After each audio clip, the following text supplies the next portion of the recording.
Shalom saudara-saudara yang dikasihi Tuhan. Jumpa lagi dalam Spiritual Journal yang masih membahas Abigail yang bijak dari kitab 1 Samuel pasal 25.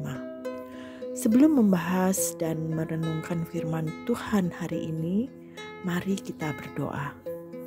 Bapa yang baik, mampukan kami untuk dapat berkata dengan bijak ketika kami menghadapi masalah. Kami sangat membutuhkan pertolongan-Mu. Bapa, saat ini kami mau merenungkan firman-Mu. Tolong agar kami dapat mengerti isi hati-Mu dan mampukan kami untuk menjadi pelaku firman-Mu. Kami serahkan waktu ini sepenuhnya hanya di dalam nama Tuhan Yesus. Amin. Sekedar mengingatkan, di bagian sebelumnya kita membahas bagaimana Daud marah pada Nabal karena telah bertindak dengan tindakan yang tidak terpuji pada para utusan Daud ketika Daud minta tolong kepada Nabal. Kemudian salah satu bujang Nabal melaporkan tindakan Nabal pada Abigail, istri Nabal. Setelah mendengar cerita bujang Nabal, Abigail segera menemui Daud. Nah, saudara, di bagian pertama kita telah belajar dari Abigail yang bijak dalam meresponi masalah. Bagian kedua ini kita membahas Abigail bijak dalam berkata-kata. Ayat 23 memberitahukan pada kita ketika Abigail dalam perjalanan menemui Daud, ia melihat Daud dan pengikutnya yang hendak pergi ke rumahnya untuk menumpas laki-laki yang berada di rumahnya. Abigail turun dari keledainya dan sujud menyembah di depan kaki Daud. Apa yang dilakukan Abigail? Mari kita membaca ayat 24 dan 25. Ia sujud pada kaki Daud serta berkata, "Aku sajalah ya Tuanku yang menanggung kesalahan itu. Izinkanlah hamba-Mu ini berbicara kepadamu dan dengarkanlah perkataan hamba-Mu ini.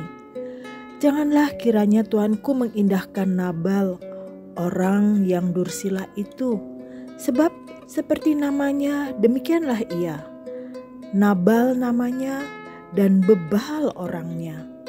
Tetapi aku, hamba-Mu ini, tidak melihat orang-orang yang Tuanku suruh."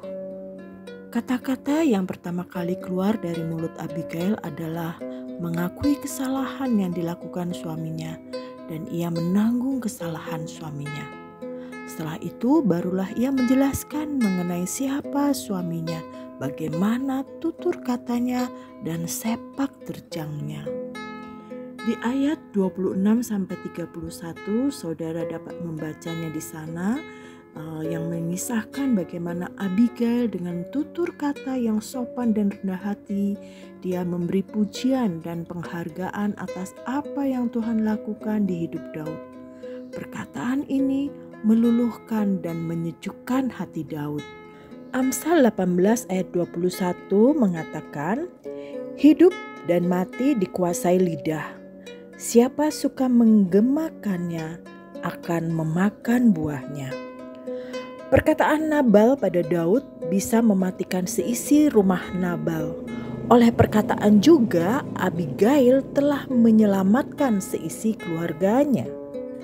Saudara, dalam kehidupan rumah tangga sering terjadi konflik antara suami dan istri, antara orang tua dan anak, karena tiap anggota keluarga kurang bijak dalam berkata-kata. Amsal 31 ayat 26 berkata, "Ia membuka mulutnya dengan hikmat, pengajaran yang lemah lembut ada di lidahnya." Abigail telah membuka mulutnya dengan hikmat dan pengajaran yang lemah lembut ada di lidahnya. Perkataan yang lemah lembut itu telah membuat hati Daud yang marah berubah menjadi sejuk. Abigail, sosok wanita yang bukan hanya saja cantik, tetapi Abigail bijak dalam berkata-kata. Saudara, kita masih akan belajar dari sosok Abigail bagian ketiga di Spiritual Journal selanjutnya. Kiranya Roh Kudus menolong kita untuk bijak dalam berkata-kata.